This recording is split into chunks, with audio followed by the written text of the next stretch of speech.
Welcome to Dogs and Gooses, where, as my associate Starks always says, where the dogs are dirty and the goose is silly. Today we have quite the special guest. Here with us today we got Trevor Boardman, our good friend. He created our intro and outro music. So that sweet nectar beautiful that has been flowing into your ears at the beginning and ending of each episode. Trevor played that. Trevor? Yeah. With his hands. With his hands. Did you know that? He certainly didn't sing it, although we did try that. Yeah. Trial run. Sounded very beautiful, Trevor. We were very proud of you, but just decided to go with the piano. You know, I'm not 100% sure why, but yeah, it's okay. My singing is subpar, I think. Well, it was you beautiful. downplay your abilities. I listen to that every night before I go to bed. Actually, it's Trevor's audio version of our intro and outro. I start my day with his intro, and then I end my day with his outro, where he's singing it. You know, not the piano version. That's like the best way to start and end your day with like intro and outro music. Absolutely. Kind of like, you're in the Truman Show. Yeah. Yeah. But we know Trevor through his brother, who we served a mission with. Mm-hmm. Taylor. Awesome guy. Trevor, you want to tell us a little bit about what you do for work, your hobbies, etc.? Give us a little bit about you. Sure. So I graduated with a degree in engineering, and those who are wanting like something more specific than that, I graduated in manufacturing engineering. It's kind of like rednecks who are sophisticated enough to do some engineering. Maybe I should have gone into that degree. Yeah. Sounds pretty awesome.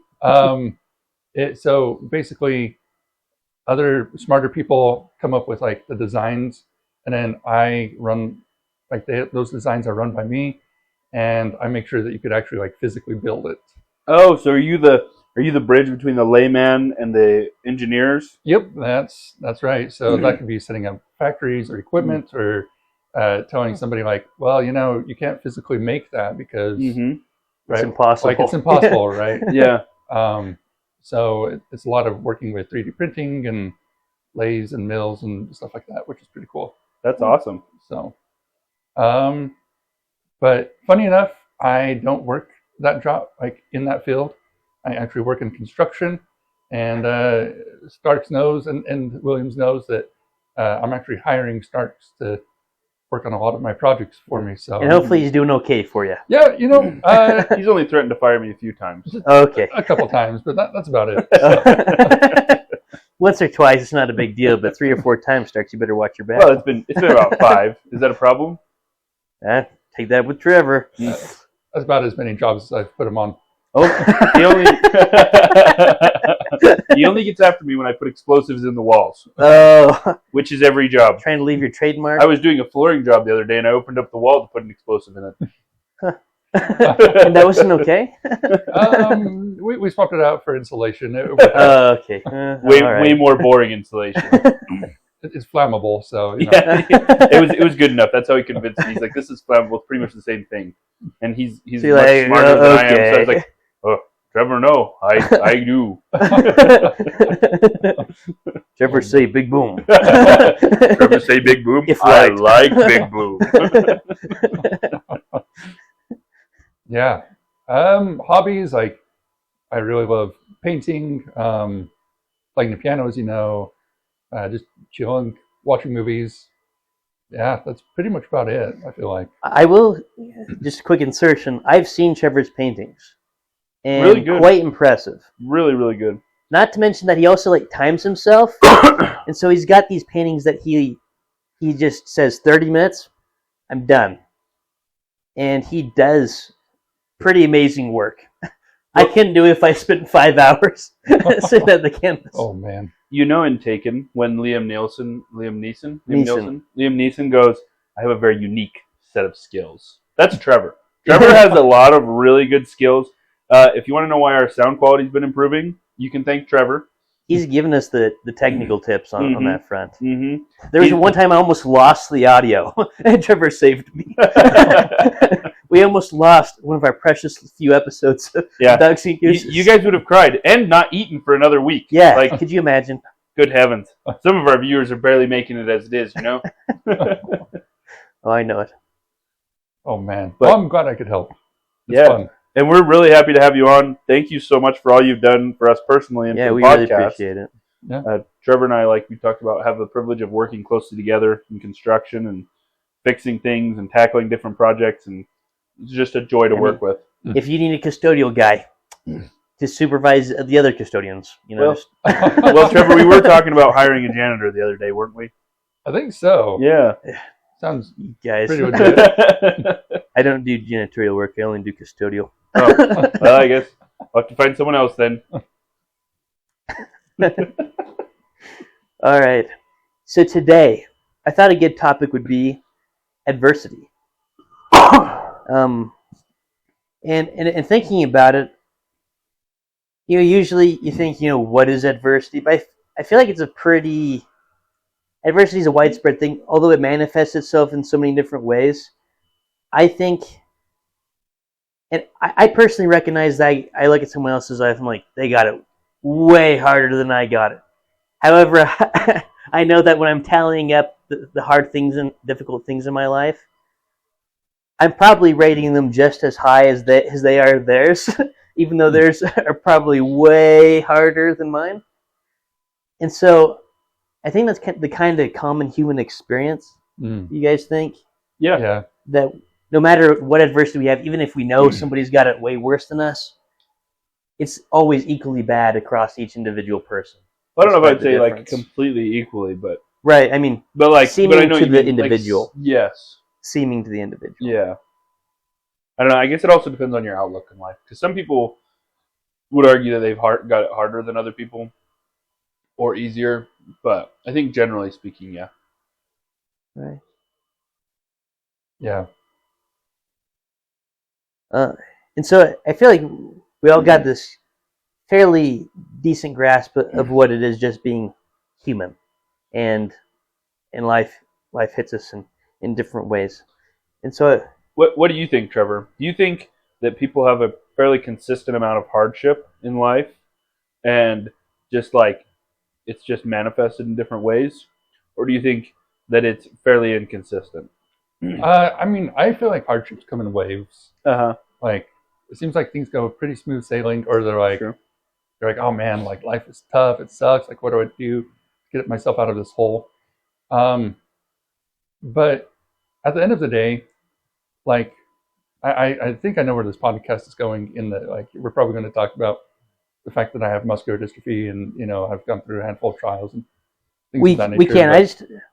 I actually think we were just generally going to talk about adversity. Oh, yeah? But if you want to talk about that, yeah, we hadn't even mentioned to our viewers that you had muscular dystrophy. Oh, yeah. I think Waves is the host, so I don't know everything he's planning on talking about.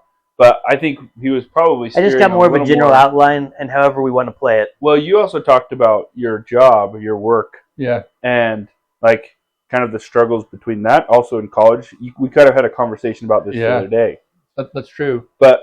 Well, so the point is, I don't want you to feel like your defining feature as a guest on our show is your muscular dystrophy, because it's not. You're a very capable person, and that's why we didn't mention it at all in the intro. Yeah. Like, you're someone who just gets it done, Trevor, and that's who you are, and you just run a little slower than Williams, probably faster than me, but... I don't know about that. I don't really like running. But when you do it, you're darn fast. I don't know if you saw my text. So I was running a little late, to the podcast. And then you put walking. Yeah, I was like, I'm running out the walking out the door. But no, the reason why I bring this up is, a lot of people look at me and they're like, man, you've gone through a lot. You have muscular dystrophy. You've lost a couple jobs and different things, and it's been tough. Even though I feel like I'm a fairly competent person. Mm-hmm. And you are. It's funny because, like, I'm kind of like, yeah, I'm going through these challenges now, but given like 60 years, you'll probably be out of a job. You'll probably not be able to run. That's like, true. You'll be basically like the way I am, just down the road. That's an interesting perspective. Except you're not currently out of a job. Yeah. No, thank goodness. Unless you're not careful, man. Yeah. Yeah. So, I don't know. I think trials and adversity and all that comes in waves. And I think you're right. Everybody gets their dose of it at some point. That's true. Sometimes when I think, I get a little conscious when life's going too good, or at least in my perspective, I'm like, this happened the other day. Yeah, I was telling Serge, I was actually hanging out with him while he was doing some work or whatever, just kind of around, and I mentioned to him, I'm like, I've been fairly busy the past little bit, like not like bad busy, good busy, and it seems like God is trying to distract me from something that's going to happen, or making things a little bit better, a little cheerier, or he just hits me with something, Yep. That's how maybe it's not the best framework to view life. However, I get a little antsy when things are going a little too smooth. I know he's going to hit me with something. Yeah, I feel that. There's the pessimism coming out, Williams. Or realism. It just depends on how you view it. No, I'd say pessimism. When things are going good for me, I'm like, wow, this is nice. And that's it. Well, teach their own. Yeah, some are just more right than others. I'm used to it. So I was doing a little thinking about like the sources of adversity, and I thought, I don't know if y'all agree with this, so that'll be something interesting, that it probably generally breaks down to roughly three categories of like the sources. And also they manifest themselves in a variety of ways each. So I thought about the self, others, and then like God / nature, And I don't know what y'all think about that breakdown. Do you think that encompasses pretty much all the adversity we face? Probably. Sounds about right. Yeah. Probably. I think like God and self are probably the most important to tackle. Because I think those two go hand in hand in a lot of ways, right? Like if you believe in God and if you believe like nature is there to like enhance your life and beautify it and stuff, you're like going to feel a lot more confident in yourself and going day to day, like throughout your day to day business. Others is like the huge hot topic, I think, where it's like that is a tough one. Like, yeah, you can't control God, you can't control nature, but you have like a much more active hand in it than I think you do in others' lives. Like, I know, especially when I'm pursuing dating, I'm like, oh yeah, like I can.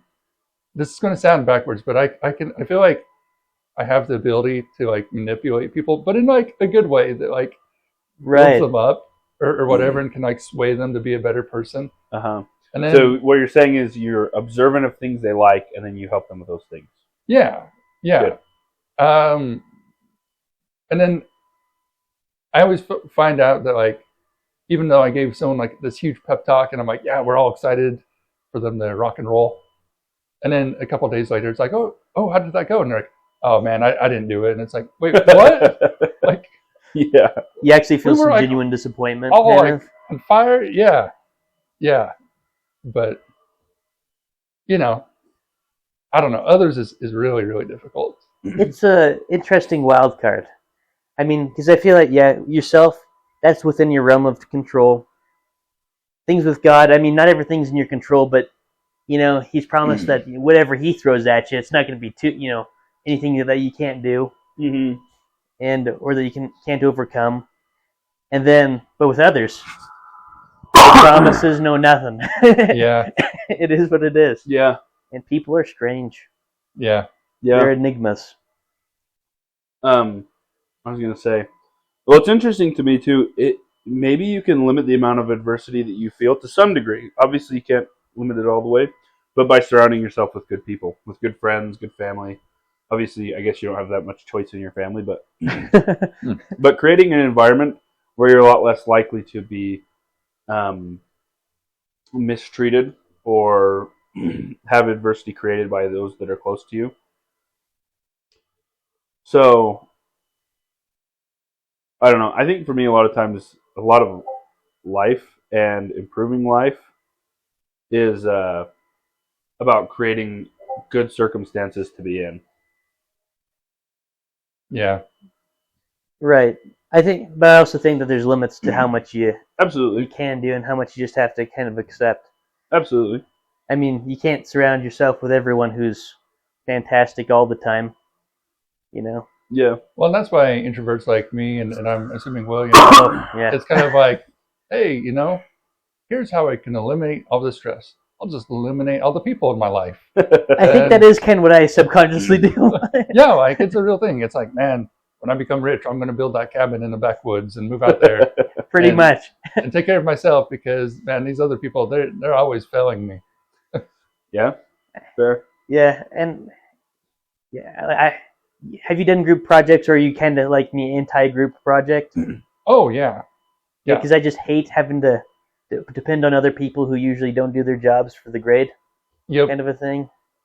I mean, usually I get along pretty well with people. Mm-hmm. And I feel like most people, they want to do a good job. And so you might like bump up against each other every now and then. But man, there are some people that like, they're just crazy to work with on a project. Yeah. Like very quick to criticize. But like I was working on this group project and everybody in the team was great except the team leader. He thought that's like tough. being the team leader meant you just stand over everybody and watch them do their work and criticize other people. Hey, that's what I do as a supervisor. Well, you do a fine good job of it. Let me tell you. Yeah, that guy drove me up the wall. I can imagine. Fair enough. Yeah, but that's all right. Yeah, and so I think there's a certain amount that you just gotta kind of accept, but I also feel like that's a difficult thing in and of itself. So, sorry, I might be jumping the rails on your Go ahead. on your plan here, but are we talking about how to avoid adversity or how to get through adversity? I think it's going to be a bit of both. A bit of both. Because I think that you can do.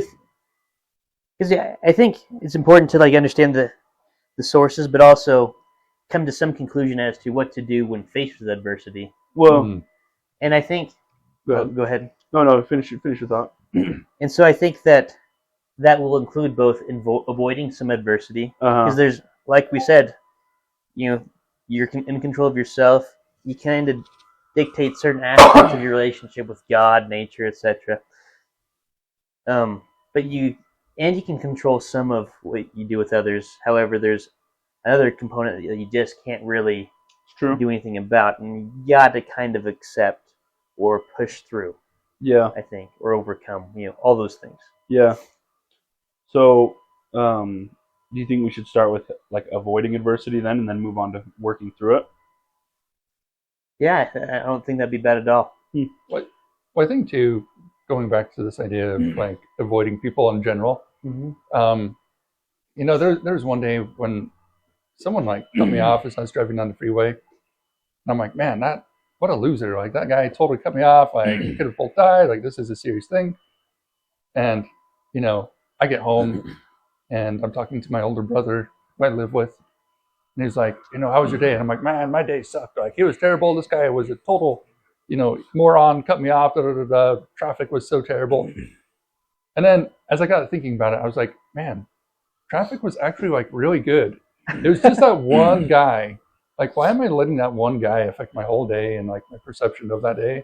Yeah. And so I feel like most situations are more like that. Like most people drive the speed limit or maybe a little bit above or whatever. Right. But they're pretty good. And it's just that one person. And just like, it's better to focus on those other people who didn't disrupt your day.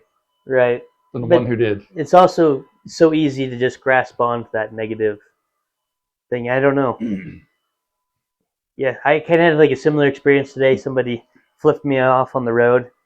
But I know it's kind of strange because I didn't, like, you kind of feel bad for a moment, but you're like,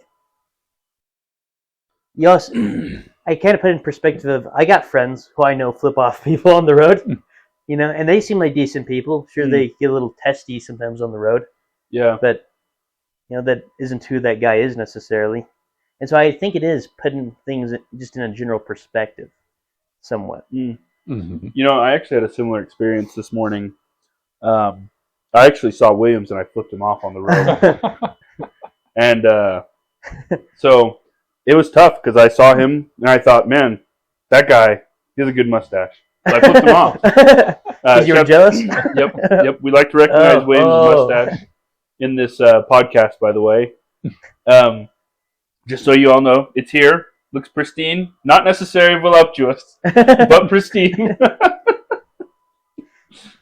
Last week, someone misspoke and used a word they didn't know the full definition for. Oh, yeah? Trevor, that was a reference to last week's episode, which I think you've been pretty busy, so you haven't heard it. But, I have not yet. Spoiler alert. But yeah. No, but seriously, I try to remember whenever I'm interacting with people, experiences I've had where I've done something stupid or unseemly. Like people cut me off sometimes, and if I have a tendency to want to get mad, then I'll be like, man, but I've cut off people before too, and every time I did, I was like, oh, sorry, I hope you're not mad. Yeah. And so that's something I try and focus on, but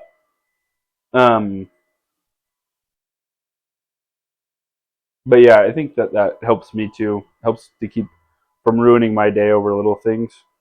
Trying to place myself in other people's shoes.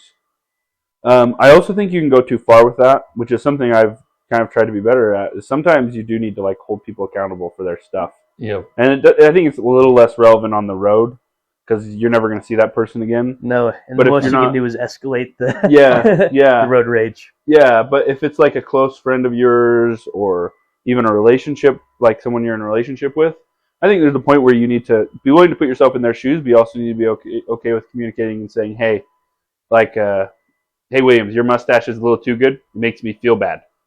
And doesn't necessarily even mean that if you communicate that to them, that they are obligated to change or even that's the right thing to do. Well, you at least shouldn't. not right now. Well, you shouldn't, Williams. It would be a crime on this world. But to say, I think that you have to find a balance, and I think different people have a tendency towards either side, and so it's about finding, periods to show grace, and there's also periods to communicate discontent, and that's, like I said, a little less valuable in a road setting, but a little more valuable in a personal interrelation setting. Yeah. And actually, that's something you do really well with, Trevor. I've been impressed when I've heard different stories of you interacting with people, like old bosses, where they mistreated you, and you were like, "No, I don't think that's fair," and this is how things are. And stand your ground. And stand your ground, and all that while you're a super nice guy, very nice, very friendly, zero issues. But if anyone mistreats you, you're just kind of like, "No, I disagree. I think this is how it is," and yeah. I appreciate that. Yeah, I mean, as a handicapped person, you get pushed over enough as it is, so got to stand your ground when you can, Mm-hmm. Speaking of, I told Williams not to push you down this time. He was waiting at the top of the stairs. Yeah, I was like, I'm going to help him get down to the bottom real fast. I was like, Williams, you better not. He's an engineer. He'll create a rocket launcher while he's at the bottom of the stairs and shoot you. Yeah, I know. Boom. And then I would die, and then there'd be no podcast. Yeah. That'd be a sad day. So we were just avoiding this whole fiasco. So in terms of avoiding adversity, then do we feel like it's all attitude, or what's our kind of concise opinion on how to best avoid adversity? Man, I feel like my take on this is going to be a complete I'm intrigued turn now. around. Take it. If we disagree, we'll let you know politely but firmly. That's what we just talked about. Okay, well, this is exactly my point, which is that I don't think you should avoid adversity. Oh. I think, I feel like in my life right now, I've been going through these ups and downs, and that's okay. I feel like I'm a crazy sea captain taking a ship through a storm, and I'm just like, we're going for it, baby. Let's go. Yeah. And meanwhile, my crew is yelling at me, hey, guys, the mast is on fire. Yeah, we need to turn around. And I'm just laughing in their face. And go ahead. And it's been awesome. I've been taking a lot more risks. I feel happier overall. I mean, I definitely have those lows, and I'm yeah, but I have those lows because things were so good. Well, I'm also recognizing that too. To go with your sea analogy, your ship analogy, I'm not a sailor. I've been on but a few boats. Really? But what waves? I know. I have this anchor tattoo on my upper arm, Yeah. and I constantly say "to starboard, lads," stuff like that. But I'm not actually a sailor. It's all an act. The way the Starks looks, if you haven't seen him, is imagine Captain Ahab, and that's pretty much it. Except he's got both his legs. Yes, I do. One was not luckily. bit off by a I mean, white whale. I mean, give my knees a couple more However, years. his arm, one of his arms is gone. Yeah, it would be nice to have another arm, but that was eaten by a rabid dog. Completely different. Well, luckily, yeah. Gosh dang, Moby Dick, rabid dog. That's what I named him. Although he was a black lab, so it doesn't quite make sense. It's not a white whale, but anyway. Yeah. Also, luckily, I started life with 3 arms, so now I just have 2. Thank goodness. So, to that point, Trevor, I think you're talking about still having ups and downs, but I think ships, when they sail, if I'm not mistaken, if there are huge waves, they sail into the waves. Like, you want it to hit the prow of your ship. The very front, you want it to go there so you can slice, and it's going to make your ship go swoop down in between waves, and it's going to come up, and there's going to be a lot of ups and downs, but you're making headway. And if you try to avoid the wave, I think it's a lot more likely to roll your ship. Exactly. I do think there's a distinction between going directly into the waves, though, and not packing enough supplies for the journey. Sure. So that would be what I would say is, I agree with you completely. There's certain adversity that we should seek, and I shouldn't slap my hand while we're on a podcast because it doesn't pick up on the mics very well. But there's certain adversity that we should really go for. I remember there was a guy I used to work for, and we just had one day of philosophical conversation, and we were talking about work and its relation to happiness. And I was very young, and so I kind of had this impression that if you wanted true happiness, you'd have to avoid work. And I didn't always it wasn't part of my core beliefs, but we were talking about it, and I was like, well, in life, if you want to be happy, you have to wait till you retire or whatever. And he's like no, you can absolutely work and be happy. And obviously, with work and with life generally, you're gonna have off days. There are days that just nothing seems to go right. But there are also days where everything is going great, and sometimes you have mixed days and yada yada yada. But in seeking out adversity, it can be great. Maybe while Trevor's manning his ship and cutting through these waves, he's going to be up at the front woohoo! Heck yeah! You guys feel that? His boat is a pontoon. Yeah.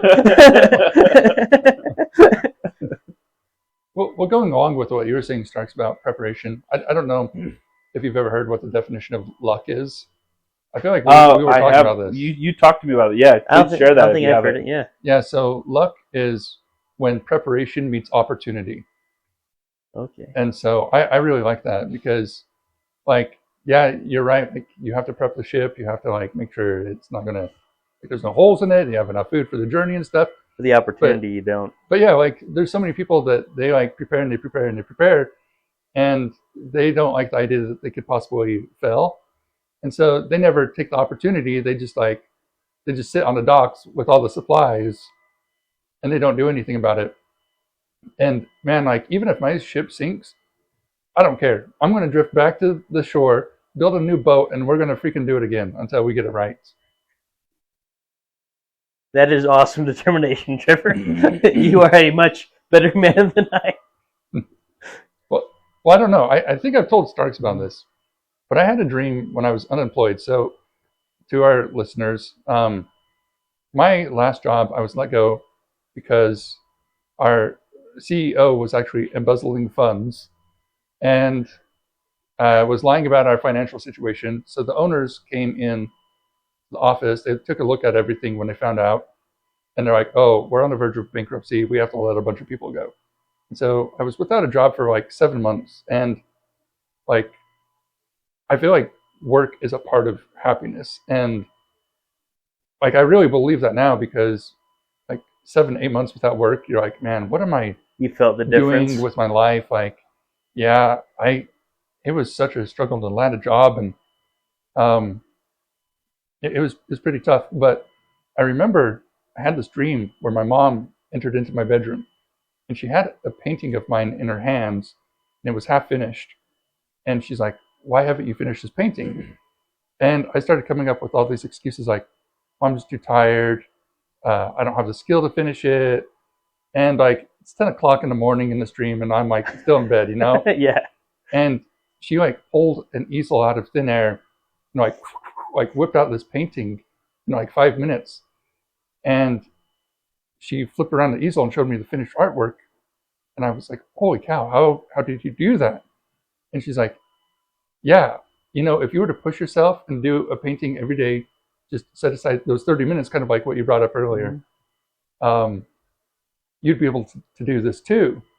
And I thought I could never do a complete painting in 30 minutes or under. And so I told her, I was like, you're asking me to fail every day. And she's like, good. I hope you fail every day of your life until your failures start looking more like successes.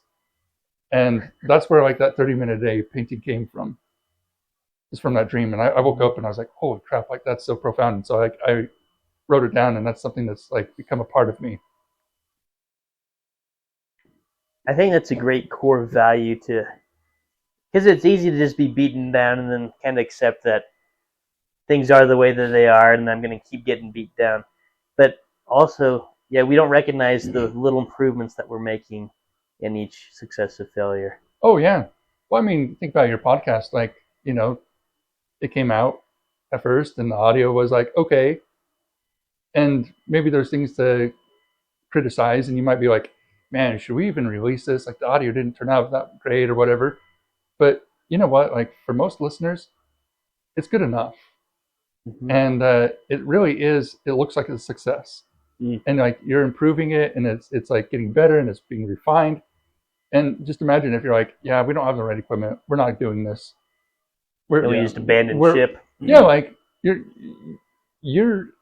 have failures that look more like successes, Yeah. And Starks. We're having a great time doing it. Yeah. No, but seriously. Yeah. Yeah. No, it's been a great time. Well, what was it? Actually, I just heard a quote yesterday. It was like, Maddie shared it with me. Let me pull it up. Shout out to Maddie, my girlfriend. She's amazing.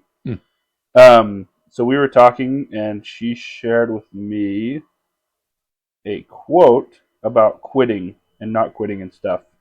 Because I was talking about how much fun quitting is. I'm just kidding. As you usually do. So she sent me this quote. She found it on Instagram. And it says, don't quit. When things go wrong, as they sometimes will, when the road you're trudging seems all uphill, when the funds are low and the debts are high, and you want to smile, but you have to sigh. When care is pressing you down a bit, rest if you must, but don't you quit. Success is failure, turned inside out, the silver tint of the clouds of doubt. And you never can tell how close you are. It may be near when it seems so far. So stick to the fight when you're hardest hit.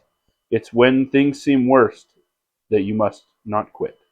And it's by Edgar A. Guest. He's Shout not out a Guest. Edgar. Guest is his last name. Edgar A. Guest. Also, John Wayne once said, I don't much like quitters, son.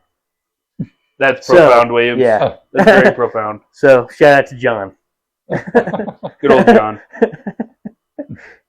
But yeah, success is failure turned inside out. And I saw a video the other day that actually really irritated me. It was a video, and it was talking about, he's like, you have a group of people, and a bunch of them are go-getters, and they dream big, and then like a few of them reach their dreams, and those that didn't reach their dreams don't talk about it, and those that did talk about it. And so everyone then feels like they can reach their dreams. And I was like, what a terrible message. What a terrible, terrible message of like, yeah, only some people are successful, so it's not guaranteed for you. Which, I mean, maybe is true. I don't know if I even think that. Because I genuinely think... I think it's detrimental to be thinking that, regardless of whether it's true or not. 100%. But also, I think we live in like a fairly like opportunity-rich society. And so to me, the distance between where you are and what you want is only what you're willing to do. So, like, if you are wanting to be a millionaire, but there are some things you're not willing to do, then maybe you won't be a millionaire. But if you're willing to, like, put in the hours and put in the time and willing to learn and grow along that way, eventually you're going to reach that goal. as long as you put in the effort. Now, obviously, there are limits. Like, you can't be like a unicorn. You can't change yourself in that way. Mm. But generally speaking, that a lot of goals that we might have are reachable in a lot of senses. And maybe you need to seek more realistic goals. Like, maybe it would be not the best idea for like a 40-year-old man to dream of playing in the NFL with no football experience. However, he could make a goal to be in the best shape of his life, and you could be really fit as a 40-year-old dude, and so on and so on. So, yeah. Yeah.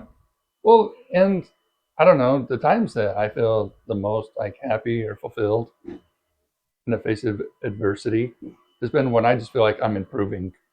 Like, it might not even be that I reached that goal, but it's like, yeah, like I'm doing much better than I did yesterday. You've taken noticeable steps. Yeah, I mean, just using your podcast as an example, like I remember when I sent you guys those files for the songs, like I remember Starks and we were talking, and he's like, man, I feel like we got such a professional like podcast thing going now and this and that. And it's like awesome. Like that's like another thing to be proud of.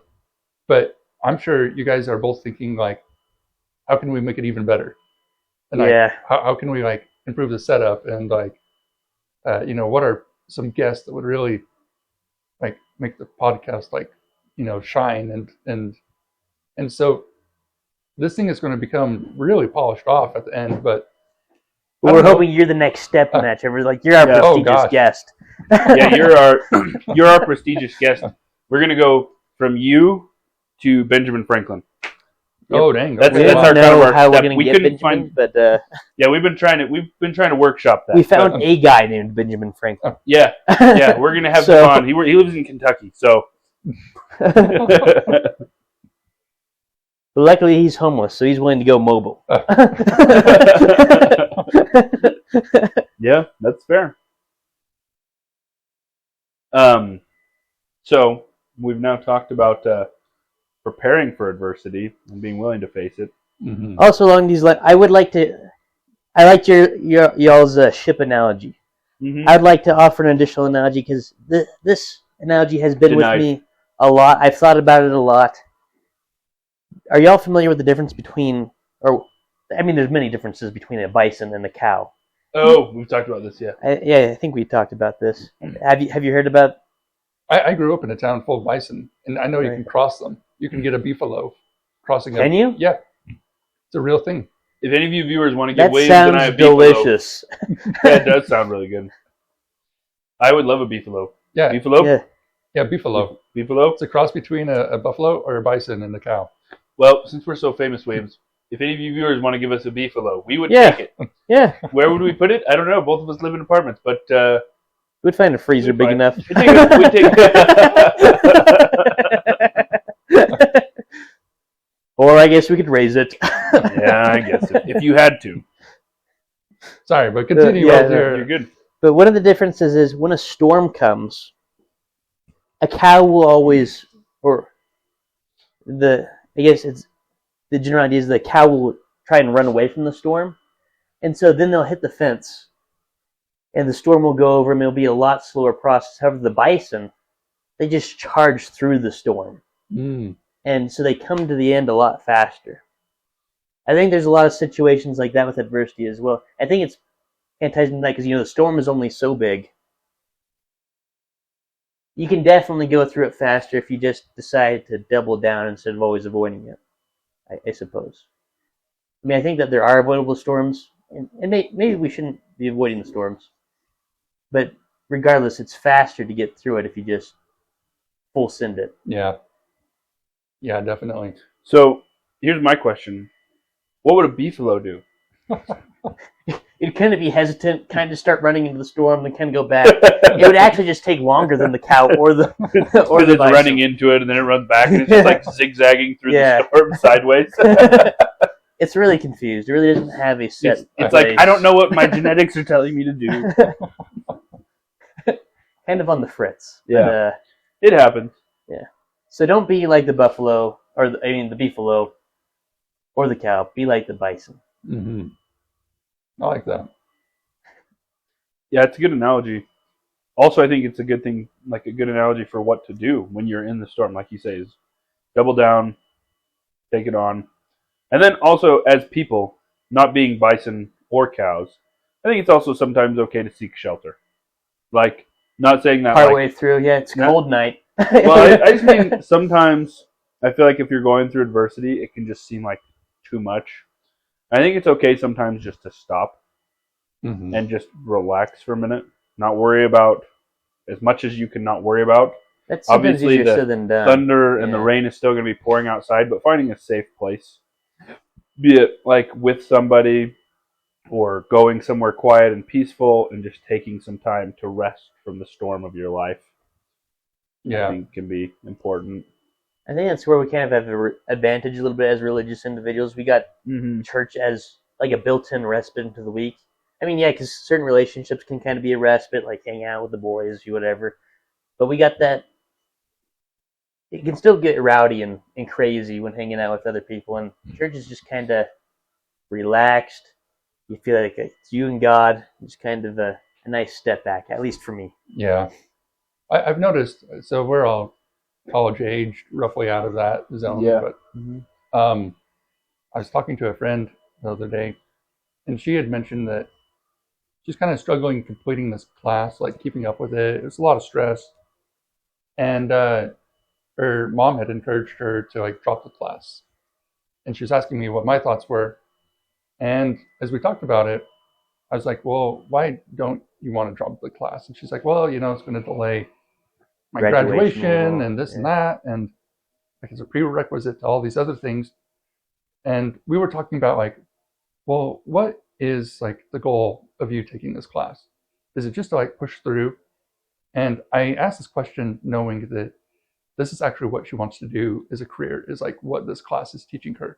Oh, And so she's like, well, like I don't want to feel like a failure and stuff. And I'm like, well, that's really like what I think you're afraid of, is feeling like a failure. And I'm like, but if you have a goal to learn the material, like it doesn't matter if you get an F in the class or if you get an A. Like if you learn the material, that's going to serve you well. And you just rushing through this class means that you're not learning the material as well as you'd like. So you're setting yourself up for a bigger failure by actually thinking that by pushing through, you're going to be more successful. And it's like, if you're going to get in a car wreck, do you hit on the gas pedal or do you hit on the brakes? Yeah. And it's okay to hit on those brakes. Like intuitively, like, oh, there's a wreck ahead of me, like hit on those brakes. So not only should you run through the storm, you should run through it right, is kind of what you're saying. Yeah. Well, choosing times to run through it. So maybe some storms are like, they've got hailstorms that are really bad and that you could actually get injured in. Maybe those storms, you seek shelter and you just take some time, relax, let the storm pass over you, rather than pushing your way through the storm. I guess it goes back to that idea of preparation, right? Like maybe if it's a rainstorm, you can run through it and maybe even get a bit of a shower. But other times, maybe it's okay to have like a tent on your back. You don't want to get struck by lightning. You could like pull it out and like rest in it when it's a hailstorm or something. Yeah. And other times it's just a storm Williams can wage and the rest of us, weak humans, cannot. Yep. I don't know, I was trying to make a custodial joke, but didn't really work out in my mind. It wasn't as funny. Well, as I thought it would be. Do better. I know. Can you even consider yourself a custodian, Williams? I don't know anymore. I think so, probably. I don't know.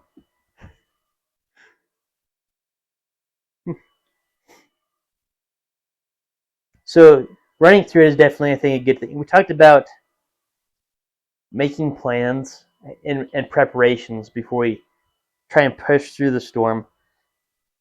And you talked about stuff like discipline, kind of in that story about your dream. Oh yeah. Mm-hmm. Like you got to have that discipline in order to effect real change or be able to really push through things. Because if you don't have that discipline, because motivation, I think, kind of waxes and wanes. It does. And that's even something we talked about with on the podcast with yeah, With them. yes, Talk about motivation, waxing, and waning with Austin? yeah, Yeah.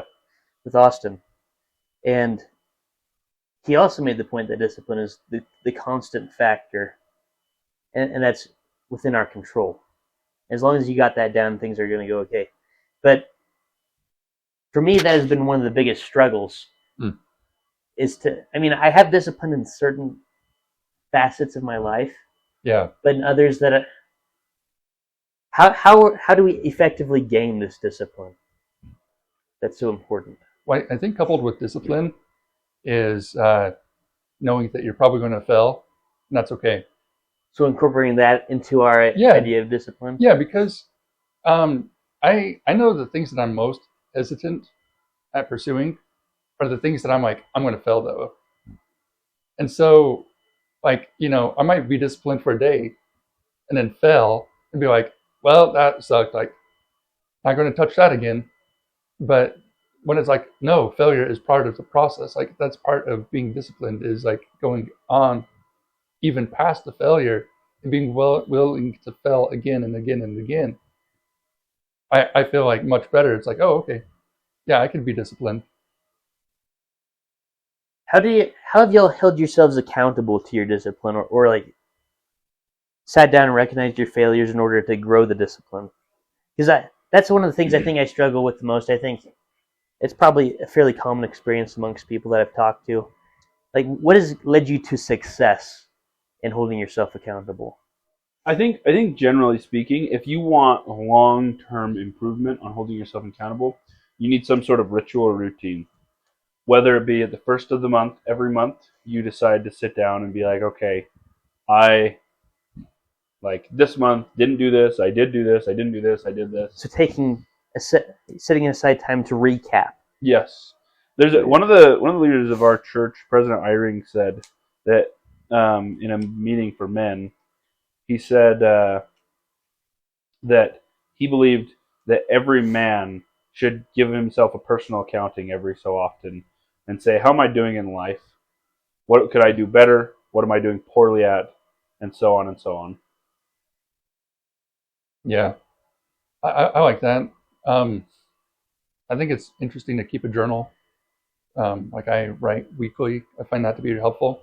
And also, that's kind of where you hold yourself accountable. Yeah, and also it gives me perspective, because there are some goals that I've set where it's like I might try it and try to be disciplined at it, and you know what? It just doesn't align to where I am in life right now. Oh, so it helps you realize that too, instead of just okay. Because, like, for example, I always thought it'd be cool to build what I call the BOV. It's a bug-out vehicle. It's like a tiny little electric vehicle that I could drive around and be a menace to society with. And like in my fantasy, like, as the world is ending, like, I jump on this thing and it has like solar panels, and it like I could pop it up into like a little tent, and I thought it would be like the coolest thing ever. But at one point, I was like drawing up CAD designs for this. I was looking at different batteries. And you know what? As cool of a goal as it was to actually like build this BOV, it's not really like a high priority in my life. There. Right now, it's like I have this job that I've been at for about 6 months, and there's still things I'm learning, and I'm spending a lot of time and energy in that. I'm really in a good place for like dating and pursuing a relationship, and so it's like that's a high priority. And so it's okay, like, as I journal, it's like, yeah, you know what, I wanted to be disciplined at building this thing, but maybe now's not the right time. Maybe there's some higher priorities in my life that, and you reevaluate, and that are worth pursuing. And you know what, like, maybe there's a point where it's like I need to take a break from dating, and it's not good to sit there and be like, well, what about discipline? Like, I should push through and date like every other day and like. Yeah. And you just kind of realize it's untenable to. Yeah, it's okay to take a break from that and like maybe pursue something else instead for a while. Yeah. And get back to it. So. And I think there's times and places for both of those. sometimes when you've taken a break, it's time, you're like, okay, it's time that I step back out there, wage the storm once again. Yep. But I think it's just an individual situation for everybody. Yeah. But I mean, how many people set like a New Year's goal or a bunch of goals, and realistically, there's only like 2 or 3 of them they could actually maintain. Yeah. Well, all like 240 of the rest of them, like they need to go out the window. You know. You got to prioritize a few different things. Sure. Well, also exactly, and setting specific. Like I almost wonder if setting goals might be better if you set like a few maintenance goals where you like, let's say if you feel like you need to lose weight, and you're like, I want to weigh like 1 pound less than I weigh now by the end of the month. That's not a huge like change. It's not going to be something that's super stretching. But then financially, you say, however, I want to gain like $20,000 or whatever you want to say by the end of the month. And that way, rather than trying to focus on losing weight and gaining money and doing school or whatever you're doing in life, you have one goal that's kind of a bigger focus, and the other one's more of a maintenance goal. Like you're trying to improve, but it's minimal time and effort.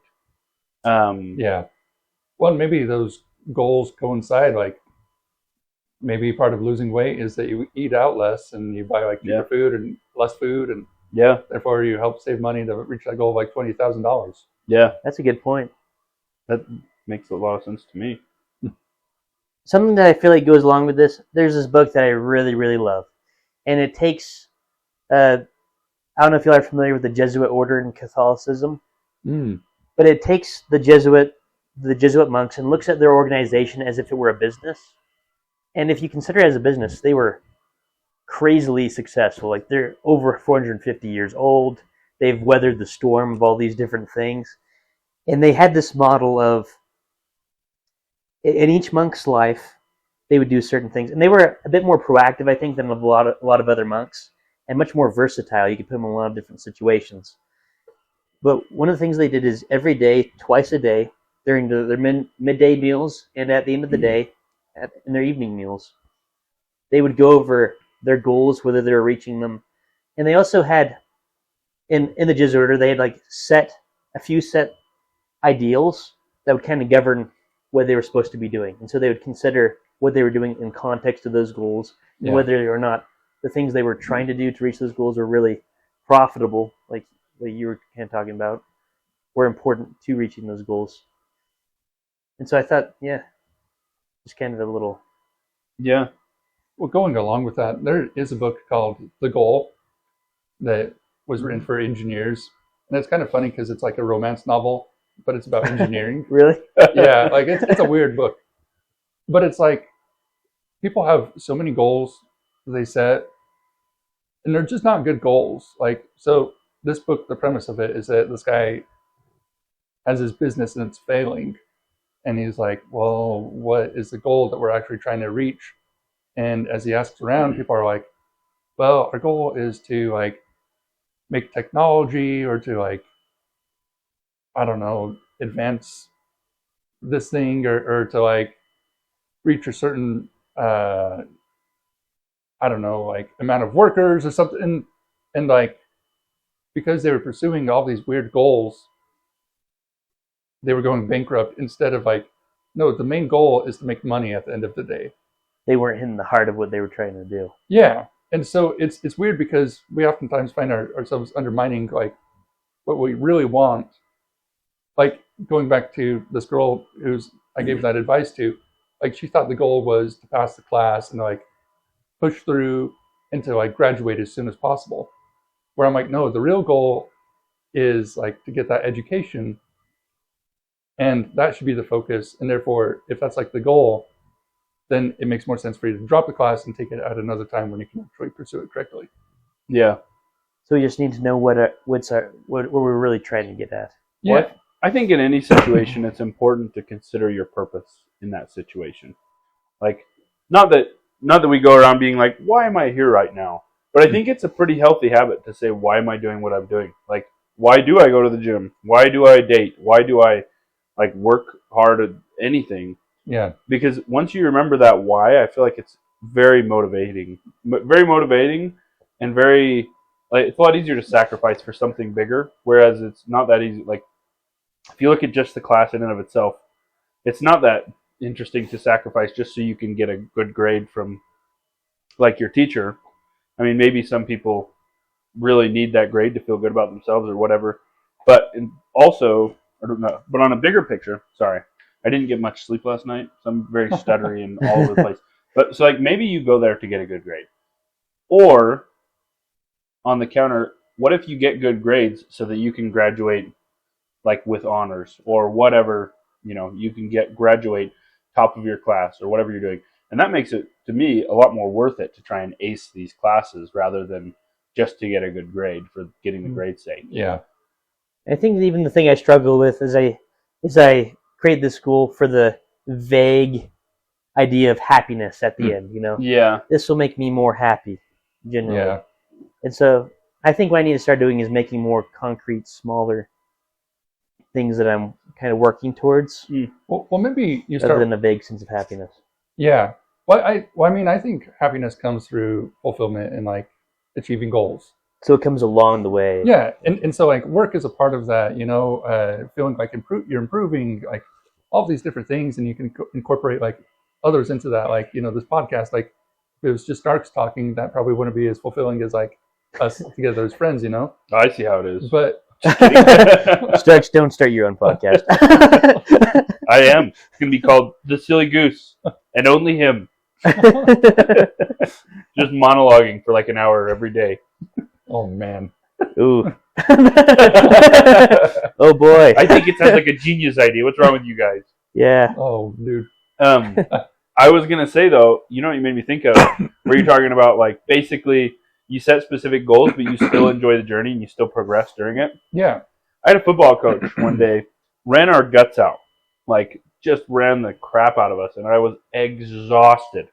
There was always, every day we had conditioning, and they would run our guts out. And then finally, coach would say the blessed phrase, "All right, bring it in and take a knee." And that means, like, we're done. We're going to come in, we're going to circle up around coach. You're going to give us a little pep talk or something, or talk about the game or something we need to learn. yeah. And then we're going to be done with practice. And those words, I mean, if you say those to me this day, I'd probably still get chills, because we would all the time be like dying.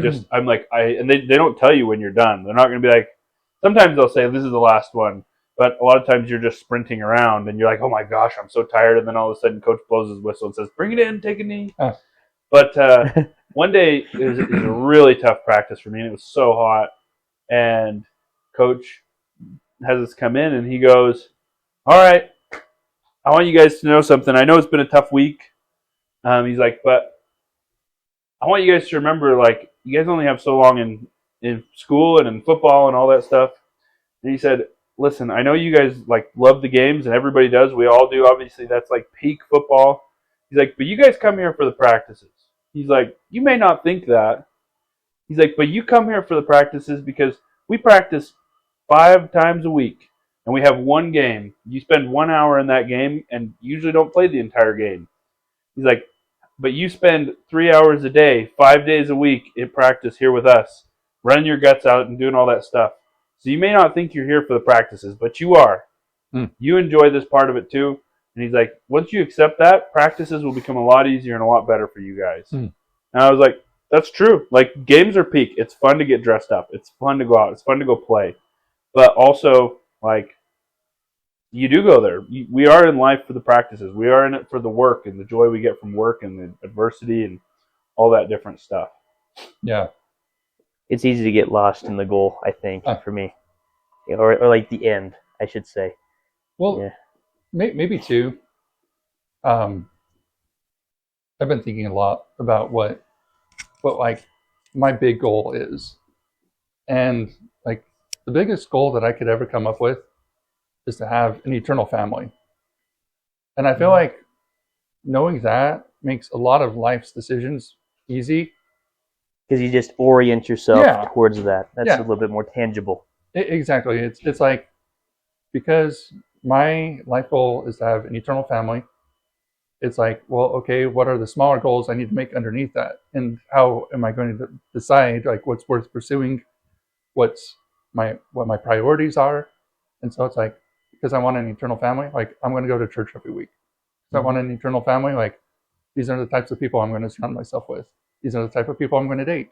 Here's like the education I'm going to pursue. Like I'm probably not going to work at a brothel anytime soon, Right. or something. And every other decision is like, does that help me complete that big goal or not?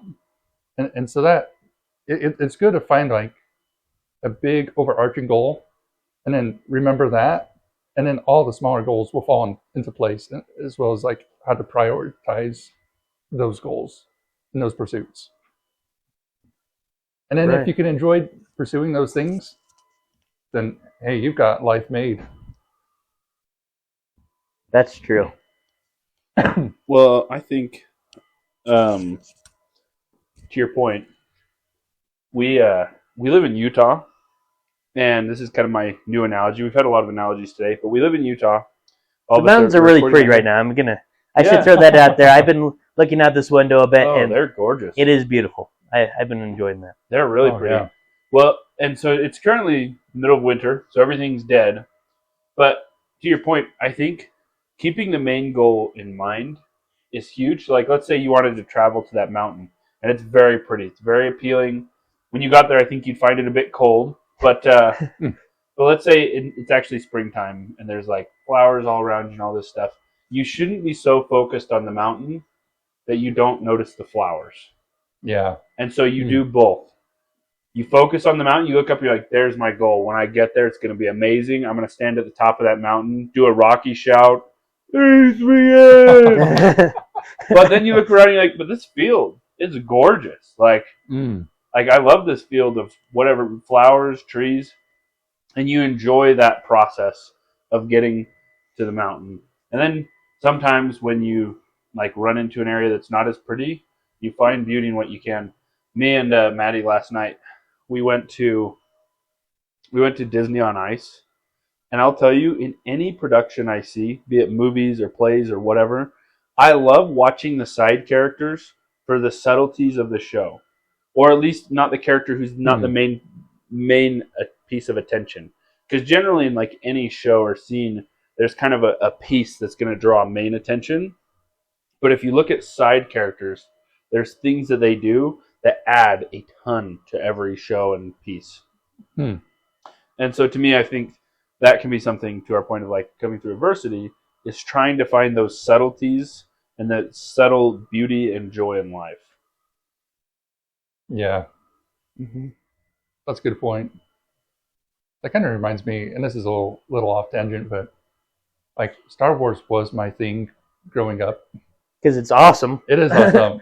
Or it was awesome. Oh, yeah. Oh, the most recent movies haven't been. Now I watch rough. like Luke Skywalker, and I'm like, man, he turns into a lame hobo milking some sea monster on the coast of like nowhere.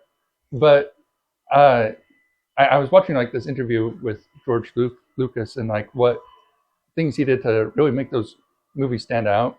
And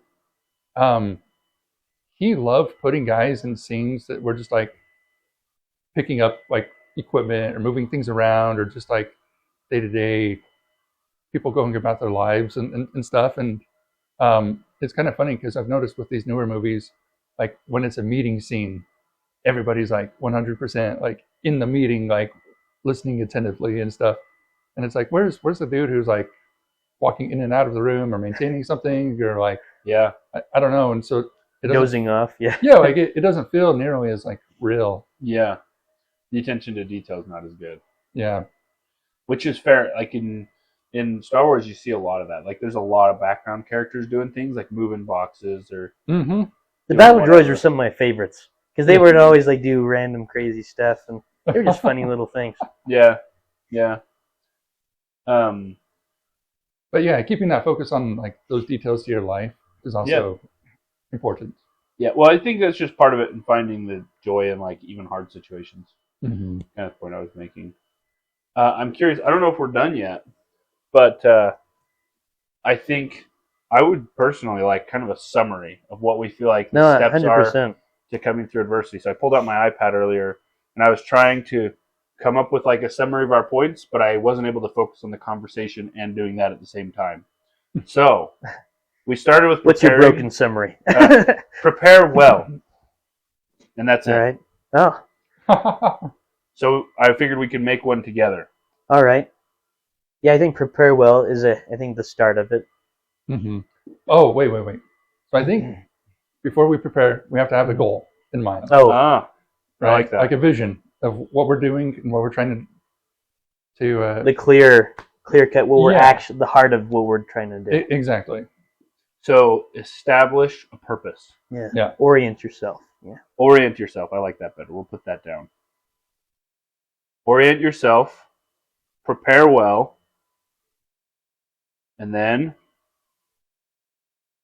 Man, you have to have the mentality of like it's okay to fail and put yourself out there. Yeah. so a brief, like 2 to 3 word. Failure mentality, or no? That's not. That sounds bad. Oh, Willingness to fail. Be open to failure. Man. As long as it's not the ultimate failure of completely abandoning your goal that you initially made. Great. Well, Kind of an attitude of what's the word where they can't keep you down, kind of a thing, where you keep bouncing back. Get back up. There's a word for it. Yeah. being resilient. Resilient. That's Thank the one. you, Trevor. This is why we had you on. You're so smart. That engineering coming So- out there. So Let me create a. I'm gonna do be open to failure, and then I'm gonna put resilient in parentheses. And then maybe after you've been resilient for a certain amount of time, you should like reassess where you're at and like if it's worth Absolutely. pursuing. Well, I think any goal, Yeah. Maintenance, kind of a any goal requires regular maintenance. So maybe we should put be open to failure, resilience, and then regular maintenance. Yeah. Because again, maybe you might set a goal and you're like, yeah, it would be nice to lose like 500,000 pounds, but like, it's just not like your top priority at the moment. You're like, just maintaining your job at work is like the thing that stresses you out. And it's like, oh, I need to put all my focus in that. mm-hmm. Also, I don't know if I could lose 500 pounds. I would be about negative 250. And I would be the heaviest of us in, You would in cease that to case. exist. Yeah. Well, I would be negative 250 and heavier than all of you guys if you lost 500 pounds. So I have. Well, actually, we're just going to move forward from regular maintenance. We have regular maintenance, which I think is just kind of reorienting yourself regularly. And then don't quit. Because I think during your regular maintenance, you need to kind of re-steel yourself, which I think regular Ties into the maintenance also resilience. means revisiting your purpose. Where, like, maybe you're walking through the valley and looking at the mountains. You need to still look up at the mountains every once in a while. Yep. Otherwise, you're going to stray off to the side. Even if you're on the ocean, it's easy to get lost out there. But every night they're going back to the There's stars and like trying to 100%. Yep. Yeah. figure out what direction. Yeah. So, I think that's all just part of regular maintenance, though. So then what's the next step after regular maintenance? Or is that the end step? And then it's just continuation. It probably is. Just repeat and just enjoy the journey. Like, remember that life is to be enjoyed, not just endured, right? Yeah, appreciate the little things. A lot of it, I think, is the perspective. Yeah. Mm-hmm. Really. Okay. Here I'm going to read the summary all in one after I finish this little segment. Okay. I have orient yourself or establish a goal or purpose. Prepare well. So basically get ready, do what you need to do, pack the stores in the ship, create a good friend group, good social net to help you wage the poor times. Be open to failure. Be resilient through adversity, but also allow yourself to be human. Perform regular maintenance, where you first revisit your goal, look back up at the mountain, reorient your purpose, and then look around and be like, is this the mountain I want to go to? Or should I make a hard right and go to that lovely looking beach up the way? and then enjoy the journey. So enjoy this process. Look for the flowers in the forest. Look for the flowers in the rose bushes, Yep. and not for the thorns. Yep. And then rinse and repeat. That's what I have. I like that. I think that's pretty solid. All right, gentlemen.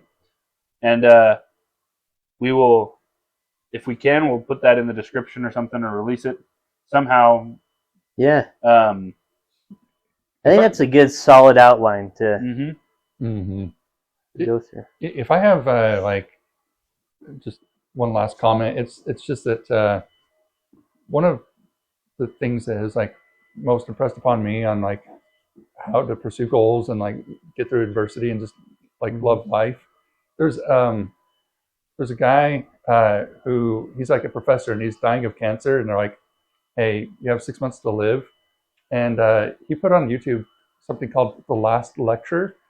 And it's like, if you have like one last lecture, what would it be like on before you die? And he's like, it's weird. Like, I'm dying, but I feel like I'm in my best shape of my life. And he like gets down and does like 20 push-ups in front of the crowd and stuff. And he talks about like pursuing childhood dreams like throughout your life. And it's like so inspiring. So I don't know. I feel like if people want more content on like something that really just motivates lecture. you, Yeah. just look up The Last Lecture, I have to look at that. and it's awesome. Dang. All right. The Last Lecture, everyone. It's on YouTube. Yep. So if I die after this podcast, this will be my This is last. your last. Then we'll come back and change the title to The Last Podcast. Yeah. Oh gosh. I hope you guys continue. All right. Thank you, Trevor. Well, it is the last podcast because I'm starting my own, The Silly Goose, and only The Silly Goose. Yep. Told you. You let us know how that goes. It's going to go great. Everyone wants to listen to me monologue.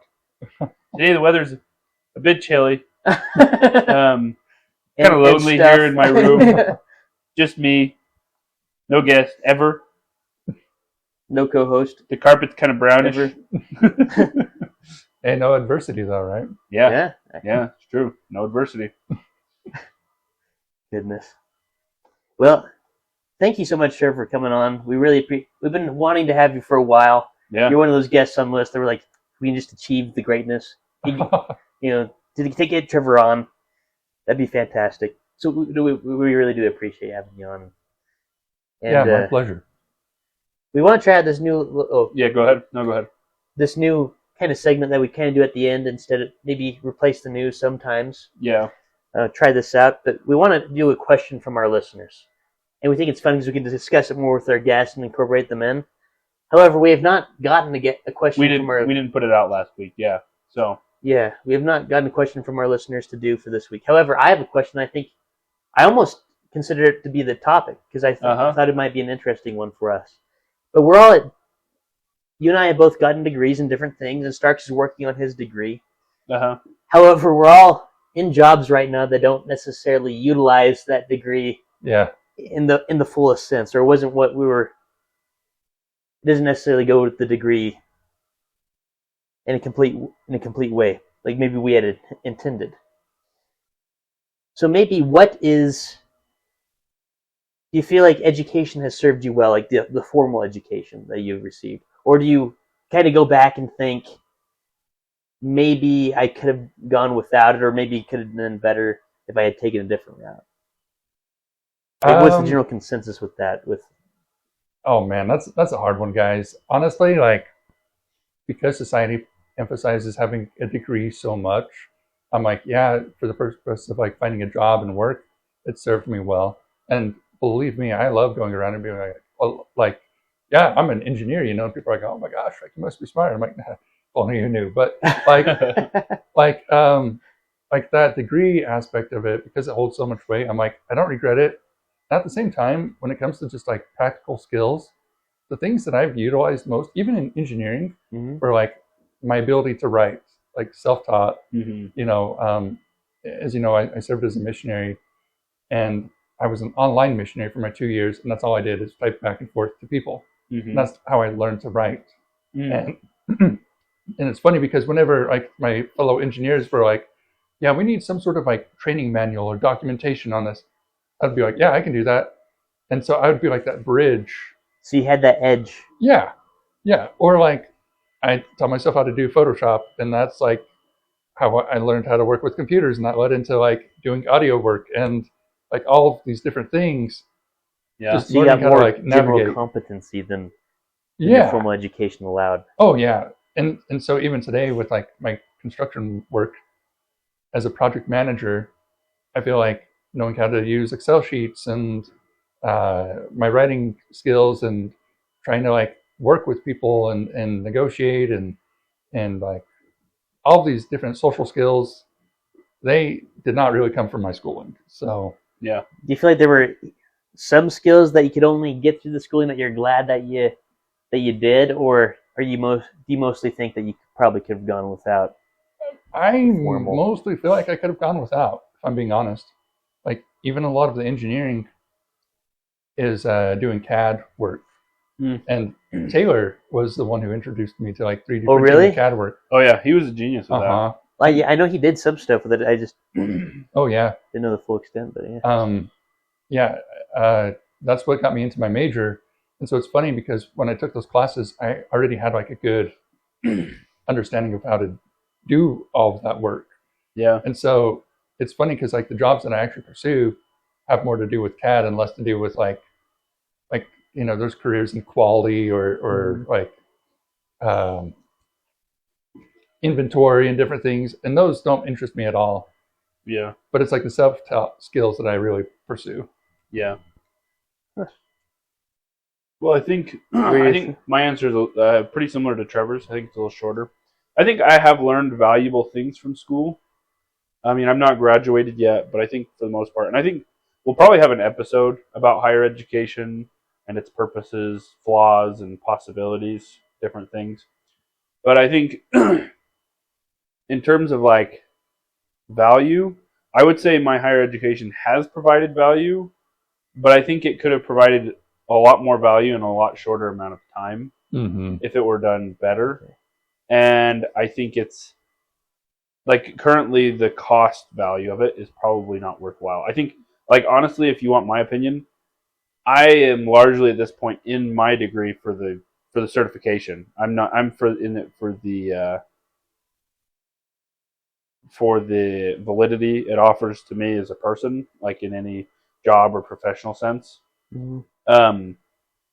Not so much for what I learned, because I feel like personally I learn more faster outside of higher education currently. So has it been valuable? Yes. Could it be more valuable? Certainly. Could I have learned more even without it? Probably. I think that's yeah. I think that kind of goes along with my answer too. It's funny because I work with a guy who just is finishing up his degree in psychology, and what he imagines psychology being versus what it really is, immensely disappointed him. And because he says it's more of a pseudoscience, I can kind of see where that's going. It really wants to be a science, but there's so many portions of it that it's hard to quantify, and the quantification is just really inaccurate. And so he's decided that he's probably just gonna take his degree and then just go get his MBA and do something with the MBA because he feels like that would be more use and value, which is sad because he spent 4 years working towards a degree in psychology. Yeah. Which is tough. Yeah, and I'm sure it's not an easy degree necessarily. Even with my degree in philosophy, I look back and philosophy is kind of a good thing in general, just to have some grasp of, because I think it does help you in so many aspects. Because it is fluff, but it's fluff that kind of fills in, that goes everywhere. And little pieces can be important here and there. But even I kind of look back and I go, I could probably be in a better place financially if I had just gone to a trade school or something. Yeah. And so it's kind of weighing that option, but also I kind of like academics and stuff, but I don't know if y'all are familiar with Louis L'Amour, the Western author. Mm-mm. I am. He was sharp as a whip. I read his memoir, and I got the book somewhere if y'all would ever care to borrow it, but it's about his life and how he educated himself. He didn't go to any formal schooling or whatever. He just read books and experienced life. Yeah. And through that, he gained immense knowledge. He had decent intellect, and he really used what he had. Yeah. And so I think it's possible to be a smart individual without all the college experience. And I see a lot of people, some of them professors, who have this degree, and they might be fairly competent in that degree. However, I wouldn't necessarily consider them overly intelligent or as smart as maybe we would anticipate them being. Yeah. And so I think, yeah, our values are a little bit misaligned. School's getting ridiculously expensive. I was lucky to go to the school that I did, and it was cheaper than others, but still, I'm coming out of it with debt that I gotta figure out what to do with. Well, I think the other aspect of this conversation that we're kind of missing here is that education, is super cheap. In the sense that, if I wanted to learn something when I was growing up, I remember dial-up internet. Oh yeah. And I remember my house before we even had internet. And so to learn something, you had to go and find that neighbor down the road who was a mechanic or whatever, and they would have to almost take you on as an apprentice or something, and teach you that skill. But now, if I want to work on my car, for example, I just pull up YouTube and type in some generic thing, and you'll find 3,000 videos that pop up immediately. And so effectively, you've turned everybody into a potential mechanic. Yeah. And so it's why are we being charged so much for higher education when I could probably learn all those same things from Khan Academy, which is 100% free. Exactly. I could ask ChatGPT, No, it doesn't make sense. I agree. And I think we're probably going to have an entire episode on this at some point. Yeah, because it is like I said, I almost made this the topic. Yeah. Well, I think there's a lot of things that can be done in different things. So I think we'll have a lot to discuss. I also think I like talking about solutions as well as problems. So we'll come back to this, and we'll talk about problems and potential solutions and yada yada yada yada. I thought it was a fun question. It's a great question. It's an interesting one, and I feel like we've got a good group for it. So maybe come back and we'll hit that one. Yeah, sounds good to me. All right, and then we get to our final question, arguably the most important question. Oh, I already know. I'm a dirty dog. I'm sorry. Are you? Oh, that's another one into the fold. Well, into the Trevor, fold. I'm not going to say I'm disappointed, but I am. Hey, this is why This is for you. Awesome. We're going to make some adjustments after the show. You got your own cool. certified dirty dog card. So this is something we're doing new for the guests. You're the first one, so Trevor, you get a place of honor. Honored. Yeah. We're giving out official certifications. Yeah, we got cards that tell you you're a certified dirty dog, or if you're a silly goose, that you're certified silly goose. You're sillified. I like that. Sillified, yes. That too. And so, look forward to that. But the dirty dogs and the silly gooses, they make the best of friends, which is why we get along so well. So. They do. You're right. Yeah. I'm a little disappointed that you chose the wrong side, but you're right. We do make the best of friends. You chose the right side. You gotta have a good balance of silly and dirty.